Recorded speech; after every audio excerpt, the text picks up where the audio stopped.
kita wajib cek fisik ya. Pada saat serah terima itu kan kita seperti yang Pak Bastian bilang, kita harus cek fisik semuanya yang ada di properti atau proyek tersebut apakah sudah sesuai dengan yang dicantumkan di SPPJB.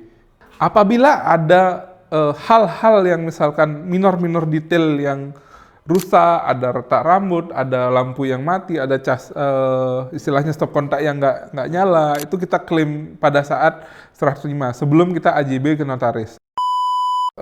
Bayar sesuai kesepakatan yang dipilih tadi yang sudah tercantum di SPPJB. Kalau misalkan ingin merubah, usahakan rubah pada saat SPPJB. Jangan sampai misalkan SPPJB sudah ditandatangani di notaris, kita merubah, itu salah. Itu akan bisa, tapi agak repot untuk perubahannya sendiri. Halo Sobat Samani, kembali lagi di channel Miraland Bali bersama saya Made Arif. Dan pada topik kali ini kita akan membahas sesuatu yang sering ditanyakan oleh teman-teman sahabat Samani semua. Pada kesempatan kali ini kita akan membahas tentang pembelian villa atau properti inden di Bali khususnya.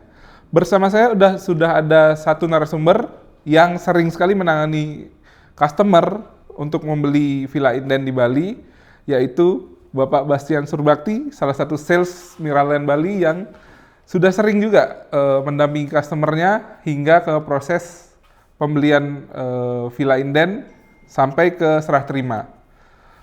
Bagaimana kabarnya Pak Bastian? Untuk saya sehat Pak Arif, ya begitu. Halo juga untuk sahabat Samani, kiranya kita juga akan membahas sedikit topik tentang diskusi di inden properti. Oke, sudah siap mungkin ngasih tips and trick atau apapun itu yang siap dibagikan ke sahabat Samani semua? Ya, tentu sudah siap Pak Arif. Oke, kalau kita bicara soal inden nih Pak, pasti banyak teman-teman sahabat Samani yang takut istilahnya kalau kita beli sesuatu properti yang inden, mau itu ruko, villa atau rumah, pasti kan tanahnya kosong nih. Apakah itu akan jadi masalah atau bagaimana cara Pak Bastian sendiri untuk meyakinkan customer tersebut? Benar sekali Pak Arif, yang kita ketahui banyak terjadi hal yang seperti yang Pak Arif katakan itu terkait untuk menanggulangi sekiranya ada permasalahan tersebut. Kita bisa buatlah contoh ya, ketika ada klien kita yang bernama dengan Pak Kade. Contohnya Pak Kade ya, Pak Kade. Dia mau beli villa, terus gimana nih prosedurnya biar aman lah istilahnya? Jadi Pak Kade datang ke lokasi, melihat, jadi kayak datang ke lokasi proyek Pecatu, kita yang di Pecatu, dan dia suka dan jatuh cinta terhadap proyeknya. Kita. Ya benar. Jadi biasanya kita memberikan informasi terkait legalitas. Yang kedua IMB atau PBG sudah keluar atau minimal dalam proses resmi. Yang ketiga zonasi lahan masuk area yang diboleh dibangun.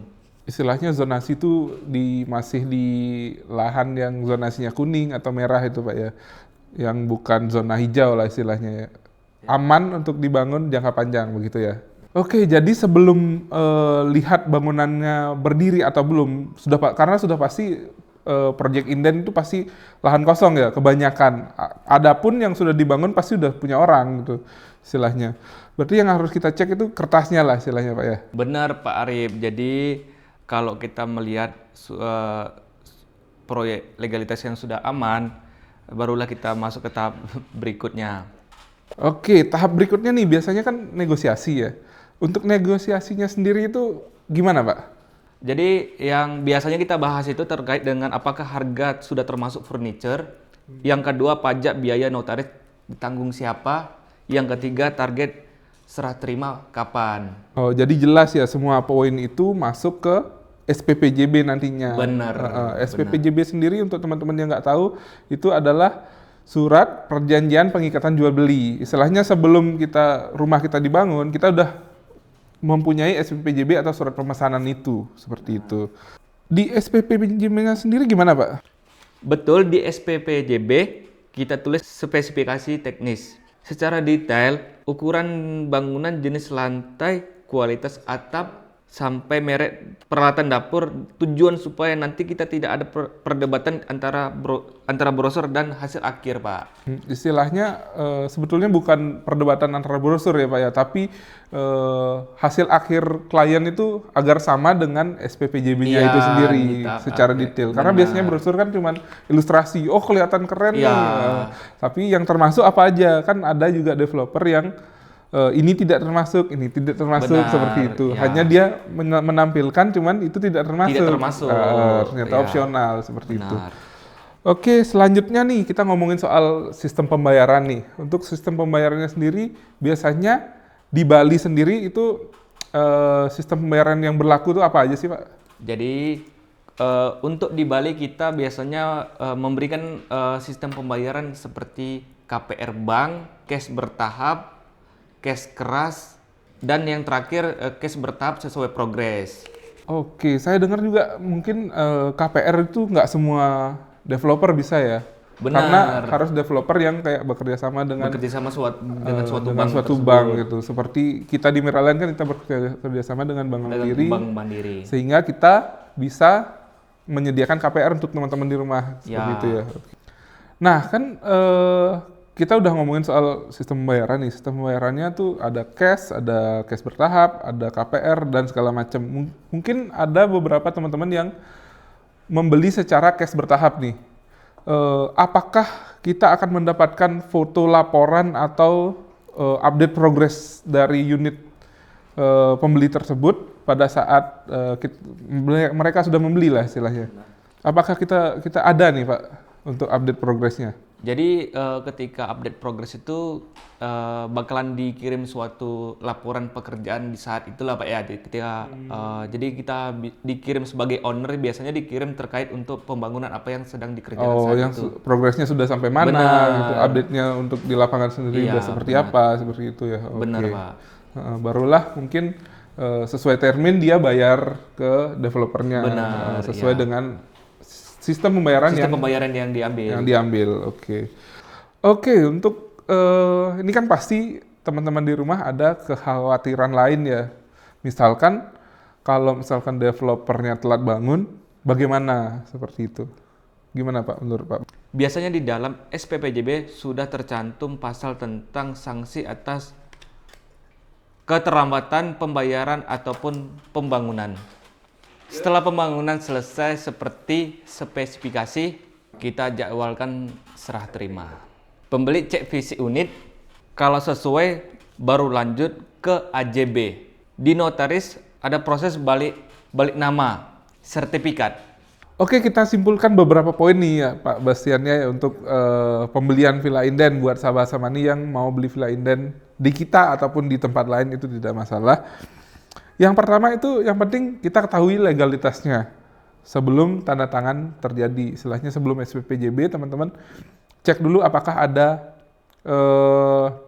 sengketa atau tidak, zonanya aman atau tidak, pembangunannya apakah sudah ada izinnya atau tidak. Yang kedua itu semua detail sudah termasuk di SPPJB.